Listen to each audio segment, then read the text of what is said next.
எப்போல்லாம் வந்து உங்களுக்கு ஹெட்டேக் வந்து ரொம்ப சிவியராக இருக்குது, அலார்மிங்காக இருக்குது, உங்கள் வாழ்க்கையில் இதுதான் முதல் தலைவலி. ஸோ அகெயின் நான் சொல்கிற மாதிரி மைக்ரேன் வர்றதுக்கான ஸ்பெசிஃபிக்கான காரணங்கள்னு இல்லை, பட் அது ட்ரிகர் பண்ணக்கூடிய ரீசன்ஸ் எல்லாம் இருக்குது. 1 ஹவருக்கு மேலே கண்டிப்பாக சேரில் உட்காரக்கூடாது. 2 ஹவர்ஸ்க்கு ஒன்ஸ் நம்ம கண்டிப்பாக நடுவில் ஏஞ்சி ஒரு பிரேக் எடுத்துக்கிறது. கண்டிப்பாக பேக் எக்ஸசைசஸ், நெக் எக்ஸசைசஸ். காலையில் அவர் ஏஞ்சி பாத்ரூம் போயிட்டு வர்றதுக்கே ரொம்ப நேரம் ஆகுது. ரொம்ப காலை தேய்ச்சி நடக்கிறாரு. அடிக்கடி திடீர்னு எதுவுமே இல்லாமல் சாதாரணமாகவே தடுக்கி விழாமலும் நடந்து போகும்போதே திடீர்னு விழுந்துடுறாரு. இந்த மாதிரியெல்லாம் இருக்குன்னா இது. பிரயோ டிவி நேயர்களுக்கு வணக்கம். இன்னைக்கு நம்ம யாரை பார்க்க வந்திருக்கோம்னு பார்த்தீங்கன்னா, நரம்பு சம்பந்தப்பட்ட நிறைய விஷயங்களை கேட்டு தெரிஞ்சுக்க நியூரலஜிக் டாக்டர் ராகவேந்திரன் அவர்களை தான் பார்க்க வந்திருக்கோம். வணக்கம் டாக்டர். இப்போ நியூராலஜினா என்ன சார்? அது பொதுவாக நியூராலஜினா என்னன்னு சொல்லுங்கள் சார். ஸோ ஒன்றும் இல்லை, நியூராலஜின்றது பொதுமக்களுக்கு புரிகிற மாதிரி சொல்லணும்னா, அவனின்றி ஒரு அணுவும் அசையாது அப்படின்ற மாதிரி மூளை தான் சுப்ரீம் ஆர்கன். ஸோ மூளை நினச்சாதான் இங்கே எதுவுமே அசையும். ஸோ பேசிக்காக ப்ராடாக சொல்லணும் அப்படின்னா நியூராலஜியை நம்ம ரெண்டாக பிரிப்போம். ஸோ அது வந்து சென்ட்ரல் நர்வஸ் சிஸ்டம், இன்னொன்று பெரிஃபரல் நர்வஸ் சிஸ்டம். ஒன்று வந்து மத்திய நரம்பு மண்டலம், இன்னொன்று புற நரம்பு மண்டலம். இந்த மத்திய நரம்பு மண்டலம் அப்படின்னு பார்த்தீங்கன்னா மூளையும் உங்கள் முதுகுத்தண்டு வளமும் சேர்ந்தது தான். புற நரம்பு மண்டலம் அப்படின்னு என்னென்னு பார்த்தீங்கன்னா அது உங்கள் காலுக்கு கைக்கு எல்லாமே போகிற நரம்பு. ஸோ இது மெயினாக எங்கேருந்து எல்லா கண்ட்ரோலும் வரும்னா மூளையிலிருந்தும் முதுகுத்தண்டில் இருந்தும் தான். ஸோ இந்த புற நரம்பு மண்டலம், இந்த நரம்புன்னு சொல்கிறது இதெல்லாம் கனெக்ட் பண்ணுற ஒயர். ஸோ இதெல்லாமே வெறும் நரம்புகளோட மட்டும் முடியறதில்ல. நரம்பு, அதில் இருக்க சதை, இதில் இருக்க சதையில் இருக்கக்கூடிய அணுக்கள், இது எல்லாமே வந்து நரம்பு பகுதியிலேருந்து தான் வரும். So central nervous system, peripheral nervous system எல்லாமே சேர்ந்தது தான் பேசிக்காக நியூராலஜி அப்படின்னு நம்ம சொல்லுவோம். ஸோ நரம்பில் வந்து எத்தனை வகையான நரம்புகள் இருக்குது சார்? நம்ம நரம்புகள்னால் அதான் நான் சொன்ன மாதிரி முதல்ல ரெண்டாக பிரிப்போம் ப்ராடாக. மத்திய நரம்பு மண்டலம், புற நரம்பு மண்டலம். புற நரம்பு மண்டலமில் நம்ம வந்து நரம்புலேருந்து ஆரம்பித்து அங்கேருந்து வர சதை ரெண்டுத்துக்கும் இருக்க நடுவில் ஜங்ஷன். ஸோ இந்த நரம்புகளை நம்ம பேசிக்காக ரெண்டாக பிரிப்பாங்க. மோட்டார் நர்வ், இன்னொன்று சென்சரி நர்வ். மோட்டார் நர்வ்னா என்னென்னா நம்மளோட அசைவுகளுக்கெல்லாம் காரணமாக இருக்குது, சதையை இயக்கிறது இதெல்லாமே. இன்னொரு பக்கம் சென்சரி நர்வ் அப்படின்னா என்னென்னு பார்த்தீங்கன்னா நம்ம உணர்ச்சிகள், நமக்கு தோட்டுறது தெரியுது, போடுற செருப்பு தெரியுறது, சூடு தெரியறது, ஊசி குத்துனா தெரியறது, இதெல்லாம் வந்து சென்சரி நர்வ்னு சொல்லுவோம். ஸோ நரம்புகள் அப்படின்னு பார்க்கும்போது பேசிக்காக மோட்டார் அண்ட் சென்சரி நர்வ் அப்படின்னு தான் ப்ராடாக பிரிப்பாங்க. ஸோ இப்போ நரம்பில் எதனாச்சும் பாதிப்பு நமக்கு இருக்குது அப்படின்னா அது அறிகுறிகள் எப்படி நமக்கு தெரியும்? இது வந்து நீங்கள் நரம்பு மண்டலம்னு பிரிக்கலாம், இல்லை நரம்புகள்னு பிரிக்கலாம். ஸோ இப்போது நரம்பு அப்படின்னு புறநரம்பு மண்டலம் அப்படின்னு பார்த்தீங்கன்னா மோஸ்ட் காமனாக வந்து இந்த நியூரோபதி அப்படின்னு சொல்லுவோம். நியூரோபதி அப்படின்னா என்னென்னு பார்த்தீங்கன்னா நம்ம ஊரில் மோஸ்ட் காமனாக சுகர்னால் வரும். ஸோ சுகர் இருக்கவங்களுக்கு நரம்பு பாதிப்பு எப்படி வரும் அப்படின்னு பார்த்தீங்கன்னா, காலில் யூஸ்வலாக ஸ்டார்ட் ஆகிறது வந்து இனிஷியலாக வந்து நைட்டில் தூங்கும்போது அந்த கால் ரொம்ப எரியிற மாதிரி இருக்கும், ஊசி குத்துற மாதிரி இருக்கும். இதெல்லாம் எதுவுமே தொடாத போதே அந்த மாதிரி அவங்களுக்கு தானாக ஒரு மதப்போ அந்த மாதிரி எரிச்சல் மாதிரியோ ஊசி குத்துற மாதிரியோ இருக்கும். அதுக்கப்புறம் அது நாளாக சுகர் சரி பண்ணலை அப்படின்னா அது இன்னும் மோசமாகி பெரிய நரம்புகளை பாதிக்கும். அது எப்படின்னா அவங்களால நடக்கிற தரையே தெரியாது, போடுற செருப்பு தெரியாது, செருப்பு அவங்கள விட்டு கழண்டு போகும். அதனால அதுக்கப்புறம் அவங்க கண்ணை மூடிட்டு மூஞ்சி கொள்ளும் போது ஒரு தள்ளாட்டம், இதெல்லாமே வரும். இதெல்லாம் வந்திருக்குன்னா நரம்பு பாதிச்சிருக்கு அப்படின்னு யூஸ்வலாக நம்ம சொல்லுவோம். ஸோ இப்போ ஃபிக்ஸ் எல்லாம் வருது அப்படின்னு சொல்கிறாங்க. அது ரொம்ப அதிகமாக வருந்தால் எந்த ஸ்டேஜ் வரலும் போகும்? அதாவது வலிப்புன்றது வந்து நம்ம பேசிக்காக வந்து ரெண்டாக பிரிப்பாங்க. ஒன்று வந்து ப்ரோவோக்டு சீஷர், இன்னொன்று அன்ப்ரோவோக்டு சீஷர் அப்படின்னு. ப்ரோவோக்டு சீஷர்னால் ஏதாவது ஒரு காரணம்னால, ஏதாவது ஒரு அடிபட்டதுனாலையோ, ஒரு உப்பு சத்து கம்மியானதுனாலையோ, சுகர் அதிகமானதுனாலையோ வர்றது. இன்னொன்று அன்ப்ரோவோக்டுன்றது சாதாரணமாகவே அவங்க ஜெனட்டிக்ஸ், மரபணுவில் ஏதாவது ஒரு பிரச்சனைனால வர்றது, அந்த மாதிரி. இப்போது இதில் வந்து ப்ரோவோக்ட் அப்படின்னா எது காரணமோ அதை நம்ம கண்டுபிடிச்சி சரி பண்ணால் அதை வந்து நம்ம கட்டுப்படுத்தலாம். அன்ப்ரோவோக்டுன்றது மாத்திரையினால சில நேரங்களில் கட்டுப்படுத்தலைனாலும் குணப்படுத்துகிற அளவுக்கு, ஓரளவுக்கு குணப்படுத்த முடியலனாலும் கட்டுப்படுத்துகிற அளவுக்கு நம்மளால் பண்ண முடியும். இப்போ பிறக்கிற குழந்தைங்களுக்குமே நரம்பு தளர்ச்சி இருக்குது அப்படின்னு சொல்கிறாங்க. எதனால் டாக்டர் அந்த மாதிரிலாம் வருது? இல்லை, இது வந்து பிறக்கிற குழந்தைகள்னு சொல்லும்போது பிறக்கும்போது யூஸ்வலாக மூச்சு திணறனால செரிப்ரல் பால்சி அப்படின்னு சொல்லுவாங்க. அதாவது பிறக்கிற நேரத்தில் ஆக்சிஜன் சரியாக போகாதனால, கழுத்தை சுற்றி அந்த அம்பிளிக்கல் கார்டு சுற்றிக்கிறதுனால அந்த நேரத்தில் வர்றது வந்து யூஸ்வலாக அது மரபணுவில் வர்றதில்லை. அந்த நேரத்தில் ஆக்சிஜன் கம்மியாகிறதுனால வர்றது. மரபணுனால வர்றதுன்றது பேரண்ட்ஸ் கிட்ட ஏற்கனவே இருந்து வர பிரச்சனைகள், அதெல்லாம் வந்து வர்றது தான் யூஸ்வலாக மரபணுவில் வரும். இது அகெயின் மோஸ்ட் காமனாக நான் சொன்ன மாதிரி செரிப்ரல் பால்சின்னு தான் சொல்லுவோம். அது வந்து டெலிவரி அப்போது சரியாக மூச்சு திணறல் ஏற்படுறது, சரியாக கழுத்தை சுற்றி கொடி சுற்றிக்கிறது, இதெல்லாம் கொஞ்சம் முன்னாடியே ஆன்டிசிபேட் பண்ணி இது பண்ணால் இந்த செரிப்ரல் பால்சியை முடிஞ்ச வரைக்கும் தவிர்க்கலாம். சரி, இப்போ நரம்பு அந்த தளர்ச்சிலாம் வராமல் இருக்க எந்த மாதிரியான உணவு பழக்கங்கள்லாம் எடுத்துக்கலாம்? அதாவது நரம்புக்குன்னு ஸ்பெசிஃபிக்காக உணவு பழக்கம்லாம் கிடையாது. மற்றபடி நம்ம காமனாக சொல்கிற மாதிரி கண்டிப்பாக வாரத்துக்கு 4லேருந்து 5 நாள் எக்ஸசைசஸ், 40 நிமிஷம் ஒரு நாளைக்கு, வாரத்துக்கு 4லேருந்து 5 நாள். அதில் கண்டிப்பாக வாக்கிங், கூட முடிஞ்ச வரைக்கும் வெயிட் லிஃப்டிங் பண்ணுறது என்றைக்குமே நல்லது தான். அது இல்லாமல் அதிக உப்பு உள்ள சாப்பாடு இதெல்லாம் கொஞ்சம் கம்மி பண்ணிக்கிறது, நிறைய ஃப்ரூட்ஸ், நிறைய ஃபைபர், நிறைய வெஜிடபிள்ஸ், இது எப்போவுமே இருக்கிறது எல்லாமே நல்லது தான். இதுக்குன்னு ஸ்பெசிஃபிக்காக எதுவும் கிடையாது. மற்றபடி இந்த எக்ஸசைசஸ் அண்ட் டயட்டை நீங்கள் ஃபாலோ பண்ணாலே முடிஞ்ச வரைக்கும் இது பண்ணும். வெளியில் சாப்பிட்றது அதிகபட்சம் வாரத்துக்கு ஒரு தடவை அந்த மாதிரி பண்ணாலே போதும். சரி, இப்போ பக்கவாதம்லாம் நிறைய இப்போ வருது அப்படின்னு சொல்கிறாங்க. அதெல்லாம் எதனால் டாக்டர் வருது? பக்கவாதம் மோஸ்ட்டாக நம்ம சொன்ன மாதிரி எல்லாத்துக்கும் காரணமாக இருக்குது. ஹார்ட் அட்டாக் வர மாதிரியே தான். ஹார்ட் அட்டாக் எப்படி இருதயத்துக்கு போகிற ரத்த உடைப்பு ரத்த ஓட்டம் எப்படி கம்மியாகுதோ அதே மாதிரி மூளைக்கு போகிற ரத்த ஓட்டம் திடீர்னு அடைப்பு ஏற்படும் போது வர்றது தான் அந்த பக்கவாதம். ஸோ இது வந்து 2 விதமாக இருக்குது. ஒன்று ரத்த ஓட்டம் கம்மியாகிறதுனால வரலாம், இல்லை ரத்த ஓட்டம் ரொம்ப பிபி அதிகமாகி வெடிக்கிறதுனால வரலாம். ஸோ இது அகைன் முக்கிய காரணங்கள்னு பார்த்தோன்னா வயசான அப்புறம் வர இந்த சுகரும் பிபியும் தான். இது முதல்ல இருக்கான்னு நம்ம பார்க்கணும். ஸோ இது ரெண்டும் இருந்ததுன்னா இதை முடிஞ்ச வரைக்கும் சரி பண்ணாலே இதை நம்ம பாதி நேரம் கண்ட்ரோல் பண்ணலாம்.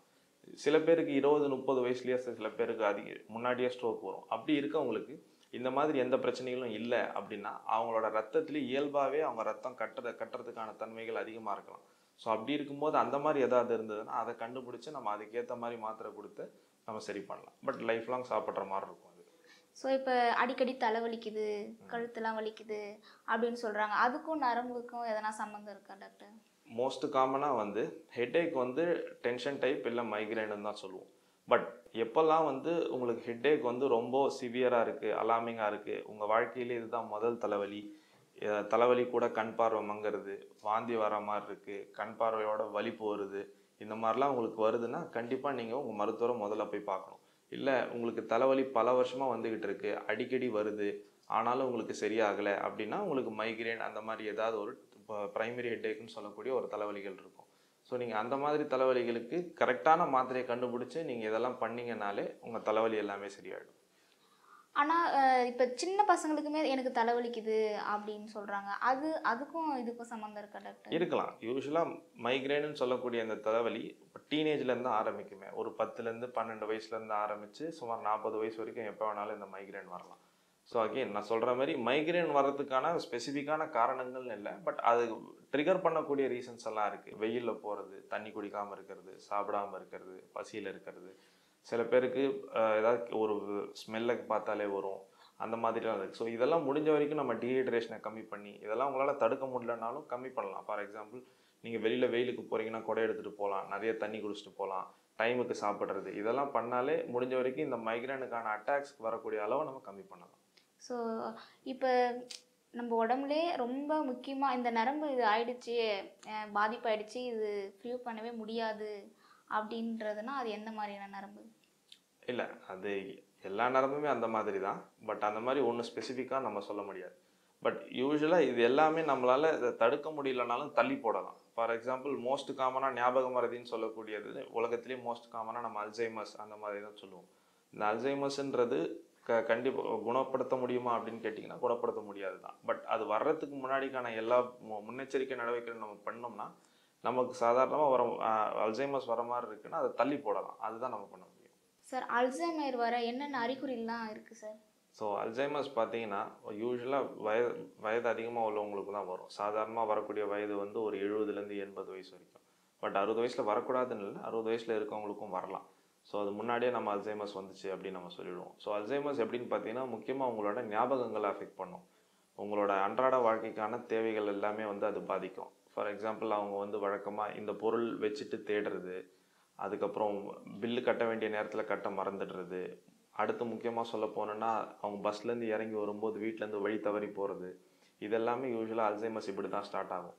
அதுக்கப்புறம் எப்படி மோசமாகும் அப்படின்னு பார்த்தீங்கன்னா அவங்களோட பேச்சு இது எல்லாமே பாதிக்கும். அவங்களோட பேசுகிறது, வார்த்தைகள் மாற்றி மாற்றி பேசுகிறது, சம்மந்தமே இல்லாத வார்த்தைகள் பேசுறது, அதுக்கப்புறம் கம்மியாகிறது, அதுக்கப்புறம் இது எல்லாமே இந்த மாதிரி படிப்படியாக கொஞ்சம் மோசமாகிட்டு போகும். ஸோ இதெல்லாம் நம்ம முதலே கண்டுபிடிச்சோன்னா இதை நம்ம குணப்படுத்த முடியுதோ இல்லையோ, அட்லீஸ்ட் அவங்கள எந்த அளவுக்கு அவங்களோட டெய்லி அன்றாட வாழ்க்கையில் அவங்களோட பார்த்துக்கக்கூடிய அளவுகளுக்கு நம்மளால் மேனேஜ் பண்ணுற வரைக்கும் நம்மளோட பண்ணுறது தான் நம்மளோட முக்கியமான ட்ரீட்மெண்ட். ஸோ இப்போ இருக்கிற யங்கஸ்ட்டுக்கு வந்து நிறைய பேருக்கு வந்து தலைவலி, ரொம்ப தலைவலிக்குது அப்படின்னு சொல்கிறாங்க. தலைவலி கூடவே கண்ணெல்லாம் ரொம்ப வலிக்குது அப்படின்னா, இது ரெண்டுத்துக்கும் எதனா லிங்க் இருக்கா? அதுதான் நம்ம வலிப்புக்கு சொன்ன மாதிரி ஹெட்டேக் வந்து நம்ம வந்து ப்ரைமரி ஹெட்டேக், செகண்டரி ஹெட்டேக்னு சொல்லுவோம். செகண்டரி ஹெட்டேக்னா ஏதாவது ஒரு முக்கியமான காரணத்தினாலேயோ, ஏதாவது ஒரு மூளையில் ஒரு கட்டியோ, ஏதாவது ஒரு தழும்போ, அந்த மாதிரி இருக்கிற ரத்த ஓட்டத்தில் உள்ள பிரச்சனைனால வர்றதுக்கு பேர் செகண்டரி ஹெட்டேக். ப்ரைமரி ஹெட்டேக்னா இந்த மாதிரி எந்த பிரச்சனையும் இல்லாமல் சாதாரணமாகவே மூளையோட இதுலேருந்து வர்றது தான் primary headache. So secondary headache அப்படின்னு பார்த்தீங்கன்னா எந்த செகண்டரி ஹெட்டேக்காக இருந்தாலும் உடனே டாக்டர் பார்க்குறது கண்டிப்பாக அவசியம். ஸோ எப்படி நம்ம இதை தெரிஞ்சுக்கலாம், நமக்கு இருக்கிறது எந்த மாதிரி ஹெட்டேக் அப்படின்னு தெரிஞ்சுக்கலாம்னா, இப்போ உங்களுக்கு இதுக்கு முன்னாடி சின்ன வயசுலலாம் தலைவலி வந்ததே இல்லை, திடீர்னு ஒரு புதுசாக ஒரு தலைவலி வருது, அந்த தலைவலி முதல் தடவை வரும்போது ரொம்ப சிவியராக இருக்குது, உங்களால் டெய்லி வேலையே பார்க்க முடியல, அது கூட உங்களுக்கு தலைவலி ரொம்ப சிவியராக இருக்கும்போது வாந்தி வந்துக்கிட்டே இருக்குது, கண் பார்வை ரொம்ப மங்குது, எஸ்பெஷலி குனிஞ்சு ஏஞ்சி பார்த்தப்பறம் கண்ணில் ஒரு திரை மாதிரி அப்படியே போட்டு மூடுது, அதுக்கப்புறம் வலிப்பு வருது, சுயநினைவு மங்குது, இதெல்லாம் எந்த மாதிரி எது இருந்தாலுமே இதெல்லாம் வந்து ஒரு அபாய அறிகுறிகள். உங்கள் தலைவலியோட வரும்போதெல்லாம் அபாய அறிகுறிகள். கூட இருமும்போது டக்குன்னு தலைவலி ஏறுறது, ஏதாவது மோஷன் போகும்போது தலைவலி ஏறுறது, இதெல்லாம் வந்து அபாய அறிகுறிகள்னு சொல்லுவோம். ஸோ இந்த மாதிரி உங்களுக்கு ஏதாவது ஒன்று இருந்தால் கூட இது நீங்கள் கண்டிப்பாக கிட்ட இருக்கிற நியூராலஜிஸ்ட்டை உடனே பார்க்கறது நல்லது. இது இல்லாமல் உங்களுக்கு ப்ரைமரி ஹெட்டேக்னு சொல்லக்கூடியது இது வரைக்குமே தலைவலி வந்துக்கிட்டே இருக்குது, பட் இப்போது வந்து அதிகமாக அடிக்கடி வருது, திடீர்னு இந்த தலைவலி மாத்திரைக்கு கேட்க மாட்டேங்குது அப்படின்னாலும் நீங்கள் கண்டிப்பாக பக்கத்தில் இருக்க நியூராலஜிஸ்ட்டை பார்த்து உடனே சரி பண்ணிக்கிறது நல்லது. இப்போ நிறைய பேருக்கு வந்து தூக்கமின்மை வருது, அது எதனால டாக்டர் வருது? இல்லை, இப்போ மோஸ்ட் காமனாக எல்லாரும் சொல்ல போனோம்னா சிம்பிளாக ஸ்ட்ரெஸ்ன்னு தான் நம்ம சொல்லுவோம்.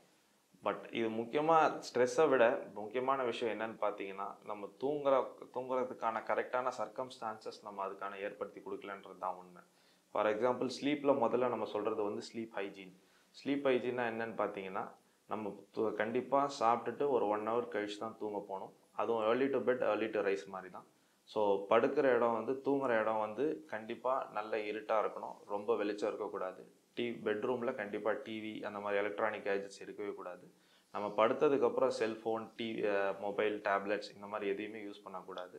ரெண்டாவது ரூம் நல்லா அமைதியாக இருக்கணும், அடிக்குவேட்லி நல்ல ஏற்ற டெம்பரேச்சரில் கரெக்டான டெம்பரேச்சரில் இருக்கணும், ரொம்ப சில்லுனும் ரொம்ப வெயிலாகவும் இருக்கக்கூடாது. இந்த மாதிரி இதெல்லாம் ஃபாலோ பண்ணாலே முக்கியமாக இந்த ஸ்க்ரீன்லேருந்து இந்த டெலிவிஷன்லேருந்தும் மொபைல்லேருந்தும் வர லைட்ஸை நீங்கள் அவாய்ட் பண்ணாலே நம்ம ஸ்லீப் அன்டிஸ்டர்ப்டாக இருக்கும். இதுவே கண்டினியூஸாக ஒரு 8 hours ஸ்லீப்புக்கு நல்லாவே இருக்கும். சரி, இப்போ முதுகுவலிலாம் வருது, பேக் பெயின், ரொம்ப நேரம் உட்காந்துட்டு சிஸ்டமில் ஒர்க் பண்ணுறோம், பேக் பெயின்லாம் வருது அப்படின்னு சொல்கிறாங்க. அதுக்கு இது எதனா நரம்பு எதனா சம்மந்தமாக இருக்கா? இல்லை, அதுதான் யூஸ்வலாக சொல்கிற மாதிரி நம்ம முதுகு தண்டில் வந்து கர்வேச்சர்னு சொல்லுவோம். அது ஒரு 3 கர்வேச்சர் இருக்குது. அந்த கர்வேச்சரே வந்து எதுக்காகனா, இப்போ உங்களுக்கு உடம்போட மேல் பகுதியும் கீழ் பகுதியும் கனெக்ட் பண்ணுற ஒரு சாலிட் இது வந்து அந்த முதுகு தண்டு தான். மீதி எல்லாமே வெறும் சதையும் இது மட்டும்தான். ஸோ அந்த ஒரு முதுகு தண்டில் தான் மொத்த வெயிட்டும் இருக்குது. ஸோ நீங்கள் வெறும் உட்காந்துட்டு இருக்கும்போது என்ன ஆகும், கரெக்டான சேரில் உட்காரலன்னா அந்த கர்வேச்சர்லாம் போயிடும். ஸோ அது போக போக என்ன ஆகும், மொத்த ப்ரெஷரும் அந்த எலும்பு மேலே மட்டும்தான் விழும். அப்படி விழ என்ன ஆகும், அந்த எலும்புக்கு நடுவில் இருக்க டிஸ்க்குன்றது தேய ஆரம்பிக்கும். அது தேய என்ன ஆகும், அந்த டிஸ்க்கு வந்து போய் அந்த ஸ்பைனல் கார்டுக்கு நடு வழியாக தான் நரம்புகள் வெளில வரும். ஸோ அந்த டிஸ்க்கு வந்து அந்த நரம்பை அழுத்தும் போது அப்பப்போ உங்களுக்கு அந்த வலி வரும்.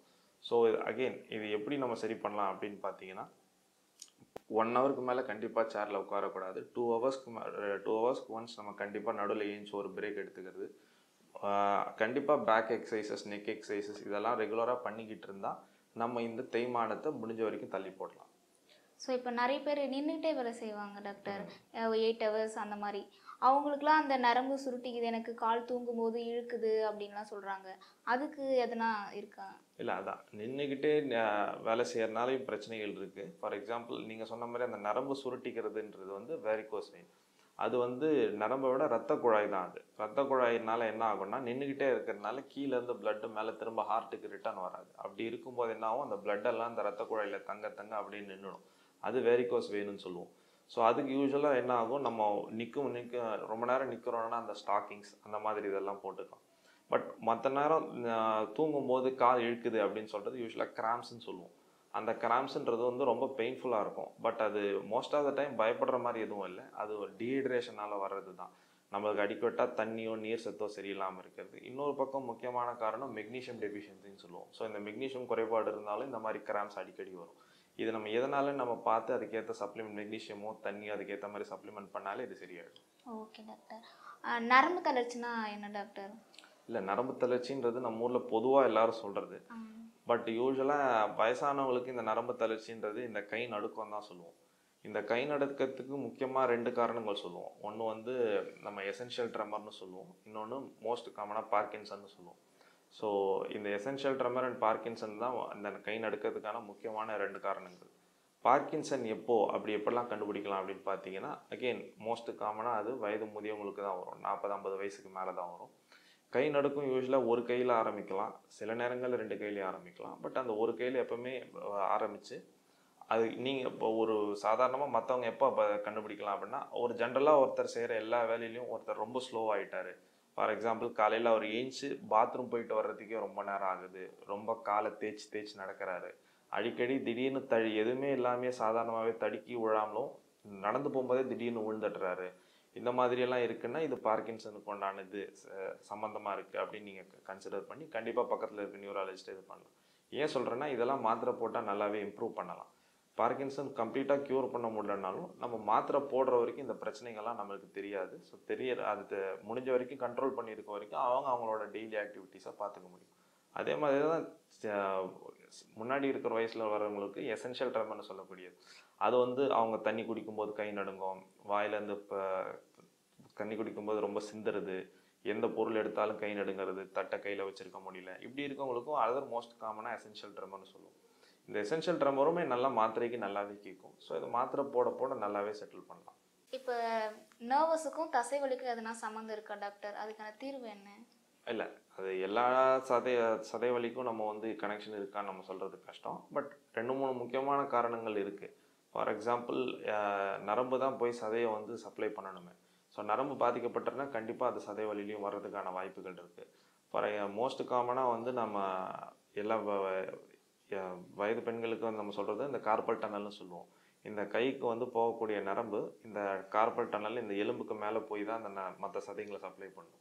ஸோ இது வந்து பல நேரம் ஒருத்தவங்க கம்ப்யூட்டர்லேயே உட்காந்து வேலை பார்க்குறாங்க, மற்றபடி கையில் ரொம்ப இது பண்ணி வேலை பார்க்கும்போது இந்த இடம் அழுத்தும் போது இங்கே இருக்கிற நரம்பு அழுத்தம். அப்போ என்ன ஆகும், அவங்க வந்து கை இந்த பக்கம் எஸ்பெஷலி இந்த 1.5 ஃபிங்கர் வந்து மரத்து போகிறது, இந்த கை ரொம்ப வீக் ஆகிறது, இந்த வலி இருக்கும். ஸோ இந்த மாதிரி உங்களால் வலி இருக்குது, மதப்பு இருக்குது, எரிச்சல் இருக்குது அப்படின்னா நீங்கள் பக்கத்தில் இருக்க நியூராலஜிஸ்ட் பார்த்தீங்கன்னா நம்ம எந்த அளவுக்கு சிவியாரிட்டி இருக்கோ அதுக்கேற்ற மாதிரி முதல்ல மாத்திரையை வச்சு சரி பண்ணலாம்.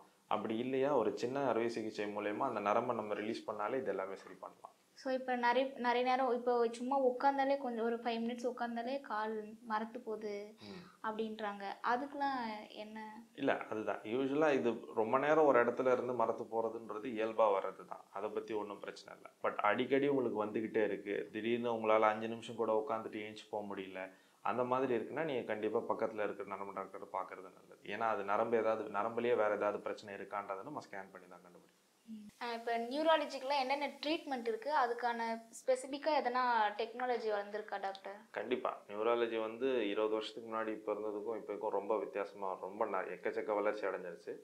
ஃபார் எக்ஸாம்பிள், முதல்லலாம் நரம்பு சார்ந்த பிரச்சனைகள்லாம் எதுவுமே வைத்தியம் இல்லை அப்படின்னு சொல்லி தான் டாக்டர்ஸ்க்கு மத்தியிலே அந்த பேச்சு இருந்தது. பட் இப்போ அப்படி இல்லை, இப்போ எல்லாத்துக்குமே முடிஞ்ச வரைக்கும் எல்லா வைத்தியமும் வந்துருச்சு. இப்போ மோஸ்ட் காமனாக நம்ம பக்கவாதம்னு சொல்லக்கூடியது, பக்கவாதம் தான் எங்களுக்கு நியூராலஜியில் இருக்கக்கூடிய முதல் எமர்ஜென்சி. ஸோ அதெல்லாம் வந்து முன்னாடி வந்து பக்கவாதம் வந்தால் அதிகபட்சம் மாத்திரையை தவிர எதுவுமே பண்ண முடியாது. அதுக்கப்புறம் 4.5 மணி நேரத்துக்குள்ளே யார் முதல்ல பக்கவாதம் வந்தாங்களோ அவங்களுக்கு ஊசி போட்டு சரி பண்ண முடியலாம் அப்படின்னு நினச்சி, இப்போது அதையும் தாண்டி 24 மணி நேரம் பக்கவாதம் வந்து 24 மணி நேரம் வரைக்கும் கூட எங்களால் சரி பண்ண முடியும். நீங்கள் 24 மணி நேரத்துக்குள்ளே நீங்கள் பக்கத்தில் இருக்க ஒரு நல்ல சென்டர் வந்து எங்களை மாதிரி ஒரு சென்டர்கிட்ட வந்தீங்கன்னா நாங்கள் வந்து ஃபஸ்ட்டு ஊசி போட முடியுதான்னு பார்ப்போம். அதுக்கப்புறம் எம்ஆர்ஐ ஸ்கேனில் ஊசி போட முடியலன்னாலும் ஹார்ட்டுக்கு ஆன்ஜியோ செய்கிற மாதிரி த்ராம்பெக்டமின்னு சொல்லுவோம். அதே ரத்த குழாய் வழியாக ஆன்ஜியோ மாதிரி பண்ணி அந்த ரத்த அடைப்பை நாங்கள் எடுத்து விடுவோம். இதனால் இப்போ 24 மணி நேரம் வரைக்கும் கூட ஸ்ட்ரோக் உள்ள பேஷண்ட்டை நம்மளால் சரி பண்ண முடியும், குணப்படுத்துறதுக்கான வாய்ப்புகளும் இருக்குது. அதே மாதிரி வலிப்பும் அதே மாதிரி தான். வலிப்பும் வந்து முன்னாடியெல்லாம் ஒரு காலத்தில் வலிப்பு வந்துக்கிட்டே இருந்ததுன்னா நிற்கவே நிற்காது அப்படின்னு சொல்லிட்டு இருந்தாங்க. இப்போ வலிப்புக்கு உண்டான காரணங்கள் நான் சொன்ன மாதிரி ப்ரோக்டு சீஷனை சொன்ன மாதிரி மூளையில் ஏதாவது கட்டியோ இல்லை தழும்போ இல்லை ரத்த குழாய் வீக்கமோ ஏதாவது இருந்ததுன்னா அதை நம்ம கண்டுபிடிச்சி அதை ஆப்ரேஷன் பண்ணி எடுத்துட்டாலே போதும், வலிப்பு குணப்படுத்துறதுக்கான நிறைய வாய்ப்புகள் இருக்குது. அண்ட் அடுத்து முக்கியமான டெவலப்மெண்ட் எங்கே அப்படின்னு பார்த்தீங்கன்னா இந்த பார்க்கின்சன். ஒரு காலத்தில் பார்க்கின்சன்லாம் எதுவுமே பண்ண முடியாது அப்படின்னு சொல்லி இருந்தக்கூடிய அதுக்கப்புறம் மாத்திரைகள் வந்தது. இப்போ மாத்திரையும் தாண்டி டிபிஎஸ்னு சொல்லக்கூடிய டீப் பிரெயின் ஸ்டிமுலேஷன் சொல்லுவோம். ஸோ இப்போ மாத்திரையிலையும் போட்டு கேட்கல, அடிக்கடி வந்துக்கிட்டே இருக்குது, இல்லை மாத்திரையோட சைடு எஃபெக்ட்ஸ் அவருக்கு நிறையா இருக்குது அப்படின்னா நம்ம டீப் பிரெயின் ஸ்டிமுலேஷன் சொல்லுவோம். டீப் பிரெயின் ஸ்டிமுலேஷன்றது நம்ம மூளைக்குள்ளே சின்ன ஒரு பேட்டரி பேஸ்மேக்கர், ஹார்ட்டுக்கு பேஸ்மேக்கர் வைக்கிற மாதிரி மூளையில் ஒரு பேஸ்மேக்கர் மாதிரி வைப்போம். அந்த பேஸ்மேக்கர் அப்பப்போ ஸ்டிமுலேட் பண்ண அவருக்கு சுத்தமாக கை நடுக்கத்துலேருந்து எல்லாமே ஆல்மோஸ்ட் அவர் நடக்கிற ஸ்பீடு, கை நடுக்கம் இதெல்லாம் நல்லாவே கண்ட்ரோல் பண்ணலாம் மாத்திரையோட சைடு எஃபெக்ட்ஸ் இல்லாமலே. ஸோ இந்த விஷயத்தில் நம்ம நிறையவே இம்ப்ரூவ் ஆகிருக்கோம். எதெல்லாம் முன்னாடி சரி முடியாதுன்னு இருந்ததோ இப்போ அதுக்கெல்லாமே நிறைய தீர்வுகள் வந்துருக்கு. ஸோ உங்ககிட்ட இப்போ நிறைய பேஷண்ட் வருவாங்களே, எதுக்காக எந்த காரணத்துக்காக அதிகமாக வராங்க டாக்டர்? அகெயின் அதான் இப்போ எல்லாமே மோஸ்ட்டாக தலைவலி தான் மோஸ்ட் காமன். ஏன்னா இப்போ எல்லாருமே ஐடி செக்டரில் வேலை பார்க்கறதுனால, யங்ஸ்டர்ஸ் இருக்கிறதுனால ஸோ தலைவலி தான் மோஸ்ட் காமனாக வருவாங்க. அதுக்கப்புறம் மோஸ்ட் காமனாக நாங்கள் எமர்ஜென்சிஸ்ன்னு சொல்லக்கூடியதில் ஸ்ட்ரோக்கு தான் மோஸ்ட் காமன். ஸோ ஸ்ட்ரோக் ஆனால் இப்போ என்ன சேஞ்ச் ஆகுதுன்னா இப்போ எல்லாமே யங் ஏஜ்லேயே வர ஆரம்பிக்குது. ஹார்ட் அட்டாக் எப்படி வர ஆரம்பிக்குதோ இதெல்லாமே ஒரு முக்கிய காரணம் லைஃப் ஸ்டைலும் தான். ஸோ நம்மளோட டயட், எக்ஸசைசஸ் இதெல்லாமே நம்ம இம்ப்ரூவ் பண்ண இதெல்லாமே இம்ப்ரூவ் பண்ணலாம். இன்னொரு பக்கம் முதுகு வலி, அகெயின் இதெல்லாமே நம்ம பாஸ்டர், எக்ஸசைசஸ் இதெல்லாம் கரெக்ட் பண்ண இந்த சயாட்டிக்காவும் லம்பார் ஸ்பாண்டிலோஸ்ன்னு சொல்லுவோம். இதெல்லாமே இப்போ கொஞ்சம் மோர் காமன் ஆகிட்டு வருது. ஏன்னா நம்மளோட வேலைகள் எல்லாமே சிடென்ட்ரியாக இருக்கிறதுனால இந்த மாதிரி மாறிட்டு வருது. ஏஐ அட்வான்ஸ்மெண்ட்ஸ்லாம் எப்படி இருக்குது? ஸோ அதான் ஆர்டிஃபிஷியல் இன்டெலிஜென்ஸ் எல்லா செக்டருமே மாற்றிடுச்சு. ஸோ அதில் நியூராலஜியும் டவுட் இல்லை. ஸோ இப்போ இந்த ஆர்டிஃபிஷியல் இன்டெலிஜென்ஸ் எந்த அளவுக்கு இம்ப்ரூவ் ஆகிருக்குன்னு பார்த்தீங்கன்னா, ஆர்டிஃபிஷியல் இன்டெலிஜென்ஸ் எல்லாத்துக்குமே இப்போ யூஸ் பண்ணுறோம். பேஷண்ட்டுக்கு என்ன பிரச்சனைன்றது கண்டுபிடிக்கிறதுலேருந்து, அதோட இன்வெஸ்டிகேஷன் கண்டுபிடிக்கிறதுலேருந்து, ட்ரீட்மெண்ட் பிளான் பண்ணுறதுலேருந்து எல்லாமே இருக்குது. ஸோ இப்போ இந்த ஆர்டிஃபிஷியல் இன்டெலிஜென்ஸ் எப்படின்னு பார்த்தீங்கன்னா, இப்போ மோஸ்ட்டாக நாங்கள் இஜி இதெல்லாம் எடுப்போம். இந்த இஜி எல்லாம் யூஸ்வலாக ரொம்ப நேரம் உட்காந்து பார்க்கணும், நம்ம ரிப்போர்ட் எழுதணும் அப்படின்னா. பட் இப்போல்லாம் இந்த ஆர்டிஃபிஷியல் இன்டெலிஜென்ஸே இந்த ரிப்போர்ட்டை இந்த இஜியை உட்காந்து அதுவே ஃபுல்லாக அனலைஸ் பண்ணி அதுவே ரிப்போர்ட்லேருந்து எல்லாமே ஜெனரேட் பண்ணிடும். அதே மாதிரி நம்ம நரம்பு அறுவை சிகிச்சைகள் செய்ய போகிறோம் அப்படின்னாலும், ஃபார் எக்ஸாம்பிள் இப்போ மூளையில் ஒரு பெரிய கட்டி இருக்குது, இந்த கட்டி ஆப்ரேட் பண்ணுறதுனால ஏதாவது முக்கியமாக பேச்சுக்கோ இல்லை கண் பார்வைக்கோ ஏதாவது பாதிப்பு வருமா அப்படின்றத பார்க்கறதுக்கு அதுக்கு முன்னாடி ஒரு டுட்டோரியல் மாதிரி நம்ம இது வச்சு பண்ணலாம். ஸோ அதுதான் நம்ம அந்த ஆப்பிள் விஷன் இது எல்லாமே வந்திருக்கு. ஸோ இது எல்லாத்தையும் நம்ம சிமுலேட் பண்ணி பண்ணலாம். ஸோ இந்த மாதிரி இவ்வளோ இம்ப்ரூவ் ஆகிருக்கு. இப்போ அதே மாதிரி இப்போது இந்த ChatGPT, இந்த நியூரலிங்க் இதெல்லாம் சொல்லக்கூடிய இந்த சாஃப்ட்வேர்ஸும் இது எல்லாமே இருக்கிற எல்லா ரிசோர்ஸஸையும் கற்றுக்கிட்டு நம்ம கொடுக்க அவங்களும் டயக்னோசிஸ் சொல்லலாம். பட் என்ன இருந்தாலும் ஒரு டாக்டரை கண்டிப்பாக ரீப்ளேஸ் பண்ண முடியாது. Thank you so much doctor. இவ்வளோ நேரம் எங்களுக்காக டைம் ஸ்பெண்ட் பண்ணி நரம்பு சம்மந்தப்பட்ட நிறைய விஷயங்களை கேட்டு தெரிஞ்சுக்கிட்டோம். ரொம்ப தேங்க்யூ.